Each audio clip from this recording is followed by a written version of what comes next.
Hey Vsauce, Michael here. On Earth, the average piece of currency changes hands about 55 times a year. That's about once a week. With that kind of turnover, it's safe to say that statistically, in the United States, out of every 100 pieces of currency, one was most likely touched in the last year by someone who within the next year will commit murder. But how much cash, how much physical currency is there on Earth? First things first, how much cash is inside a bank? Well, according to the FBI, the average successful bank robbery involves $10,000. But that's usually just currency from the teller's tills. In their vaults, the average bank might have anywhere from $10,000 to $100,000, with some larger banks at times carrying as much as a few million in cash. But what about in our homes? How much loose change do we all have scattered on dressers or lost under cushions? Well, it's tough to accurately figure out the exact number, and many of the estimates vary. Last year, Lloyd's TSB announced that in the UK, the average person has about 14 pounds 15 pence just lying around. A recent survey by Visa looked at a bunch of countries and included cash left at home, the office, and in the car. Their figures are a tad higher, but agree with the US Treasury's estimate a few years ago that the typical US household has $90 to $100 just laying around. Which means that if just everyone in America scrounged up all of their loose change and put it in one place, they would have $15 billion. That's enough to fund 357 more seasons of Arrested Development. But we are asking about how much cash there is on the entire planet. Well, that amount has a special name. It is called M0. It's an aggregate of all coins and banknotes. DollarDays.org's most recent estimate values this total amount, considering all currencies and countries, at just slightly over the equivalent of 5 trillion US dollars. That number, the value of all of the currency on Earth, M0, is huge. But believe it or not, it represents less than 10% of all of the money we humans have available to spend right away. To explain, we should look at how money is born. In pretty much every country on Earth, one of the ways new money can be born involves a central bank. Now let's say that in our country, the bank is run by Jake from Vsauce 3. He's really smart and he pays close attention to our economy. If he feels that an increase of the money supply would help us, well, he can just make more money. It's that easy. It doesn't need to be printed as currency to be born. The next step involves the commercial banks, like the Bank of Vsauce. These are the banks that you and I use. All the central bank needs to do is buy some things from these banks using the money it just made, and now the commercial banks have more money. There's another way money can be born. It involves commercial banks and gets to the heart of our question. If I go to the bank and deposit £5, the bank says, fantastic, we will hold on to this money for you, and at any time you want, you can withdraw or spend these £5. The thing is, legally, banks only need to reserve a fraction of the money that they are given. It is known as fractional reserve banking, and it pretty much happens in every country. It means that if someone else comes along, like, say, Kevin from Vsauce 2, and he wants to borrow some money, say £3, the bank can lend him £3. And now whenever he wants, he can spend these £3. But here's the thing. Kevin can spend £3 and I can spend 5 for a total of 8, despite the fact that there are only £5 in the bank. New money has been born. And if we want to count all of the spendable money on Earth, we are going to need to include this type of money, the kind that fractional reserve banking creates. If we include that kind of money, we are now talking about a number much larger than M0. Economists call this figure M1. M1 includes all physical currencies as well as money that people can access quickly, like money in checking accounts.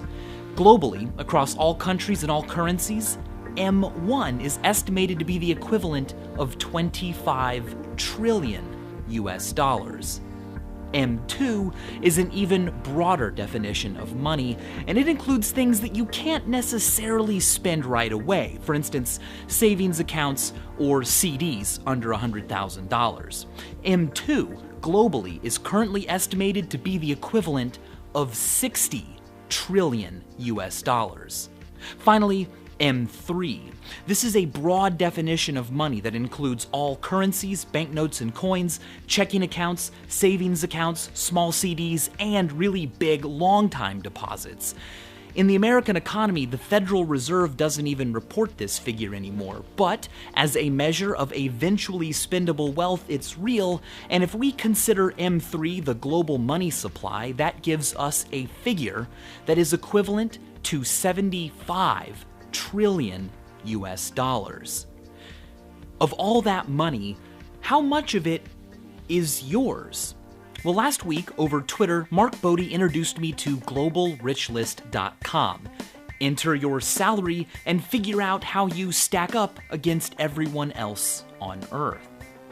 By the way, you can act just like a central bank and control the money supply yourself. It is illegal, but you can technically increase the money supply by counterfeiting, and you can decrease the money supply by subtracting money. For instance, burning it. If you burn your own money, you become poorer. But because you've decreased the money supply, the power of everyone else's money goes up and they become a tiny bit richer. Of course, given the amount of money on Earth and the amount that you could probably get your hands on and burn, your effect will be quite imperceptible. One of the largest amounts of cash ever burned was done by KLF, who in the 90s, for reasons no one's still quite sure of, burned £1 million worth of cash. It took them about 2 hours to burn all of that cash, and they recorded the act on video. You could also destroy money by eating it, like the rapper Tyga did, but you probably shouldn't do that either because money is dirty. A study published in Applied and Environmental Microbiology reported that the flu virus can survive on cash for 1 hour to 2 days. And other studies have found that about 7% of cash carries viable strains of dangerous bacteria, like those that cause pneumonia or those that come from feces. That is a lot of germs, and those germs might be high. Studies have found that 92% of banknotes are contaminated with traces of illegal drugs, typically cocaine. In London, that number has been as high as 99%. All it takes is for a few exposed banknotes to circulate normally for all of the cash to become contaminated. Locked within the fibers of a banknote, there's an average of 28 micrograms of cocaine, which means that in 5,000 banknotes, there's enough cocaine for an entire line. These drug traces are nearly impossible to remove from banknotes, so there's little risk of the drugs transferring to your skin. However, they can be detected by drug-sniffing dogs, and on more than one occasion, courts have forced police to return confiscated cash because even though drug dogs detected drugs on the cash, that's just how cash is. As if that wasn't enough, cash is also not nutritious. Termites can eat cash, but to us humans, the ones who love this stuff so much, cash as we know it today, and for that matter, money, doesn't really have any intrinsic value. In a post-apocalyptic world where nothing was stable and survival was a challenge, food, clean water, ammo, weapons, antibiotics, machines, fuel, the trade and exchange and gifting of those types of things would be our economy. When what you use as money has an intrinsic value, it's useful in and of itself, it is known as commodity money. It can also include precious metals like gold, whose rarity makes it likely to be accepted by other people for goods and services. Now, when you can safely store all of your commodities in one place and you don't need to defend them or lug them around everywhere, representative money often makes more sense. Store your valuables in a trusted place like a bank and get some slips of paper from them saying, yeah, I own that stuff. Now you can walk around with some easy to carry slips of paper and use those to buy the things that you want. We are now closer to what we call money today. I say closer because almost all money that we know of today doesn't represent any actual useful commodity anywhere on Earth. This note doesn't represent how much food or water or gold or spices or video games I have stocked up in a bank. It just is money. It's called fiat money. Fiat is Latin for let it be done, and that kind of authoritative command is exactly what gives fiat money its value. The people who make it have decreed that it is valuable. Why? Just let it be done. Because of this, the value of fiat money depends on everyone believing that the people who make it will continue to exist and have the authority that they already do. This means that the value of fiat money, unlike other commodities, can be erased by force. Let's imagine that you live in America and have a lot of dollars. Great job. Well, technically, Canada could invade and declare that the US dollar will no longer be accepted at all. Well, shucks.